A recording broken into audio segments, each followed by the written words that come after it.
सत्ता के लिए बड़े बड़ों को निपटाने वाले अरविंद केजरीवाल शराब घोटाला और भ्रष्टाचार के आरोपों में ऐसे उलझे कि आज खुद निपट गए। सीएम पद से इस्तीफा केजरीवाल ने जिन मजबूरियों के तहत दिया वो सब जानते हैं। यही वजह है कि जब उपराज्यपाल को वो इस्तीफा देकर एलजी हाउस से बाहर निकले तो उनका चेहरा उदास था।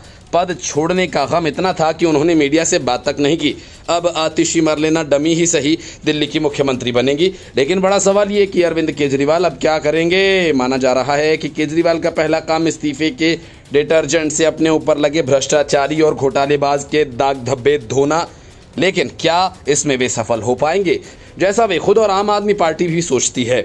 लेकिन दिल्ली वालों के लिए केजरीवाल का इस्तीफा राहत भरी खबर की तरह है, क्योंकि अब कोई ये नहीं कह पाएगा कि दिल्ली का सीएम जेल की हवा खाकर निकला है। बीजेपी इस बात को जोर शोर से उठा भी रही थी और केजरीवाल से बीजेपी लगातार उनके इस्तीफे की पुरजोर मांग करती रही थी।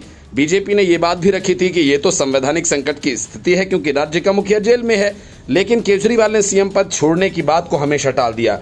केजरीवाल अब अपने ऊपर लगे दाग धब्बों को धोने के अलावा हरियाणा के चुनाव में सक्रिय होंगे, क्योंकि अगर केजरीवाल के इस्तीफे के बाद भी आम आदमी पार्टी हरियाणा में कुछ खास न कर पाई तो फिर यह माना जाएगा कि केजरीवाल दिल्ली में भी कुछ नहीं कर पाएंगे। इसलिए हरियाणा विधानसभा चुनाव केजरीवाल के लिए बेहद जरूरी बन गया है। अब जब अरविंद केजरीवाल ने खुद को दिल्ली में सीएम पद से मुक्त कर लिया है तो उनकी हरियाणा में सक्रियता निश्चित रूप से बढ़ेगी। इस राज्य में चुनाव नजदीक होने के कारण कांग्रेस और भाजपा सहित अन्य राजनीतिक दलों ने खुद को प्रचार अभियान में झोंक दिया। हरियाणा की दोनों मुख्य राजनीतिक पार्टियां भाजपा और कांग्रेस के पास कई बड़े नेता हैं जिनके नाम पर वे चुनाव अभियान में आगे बढ़ रहे हैं।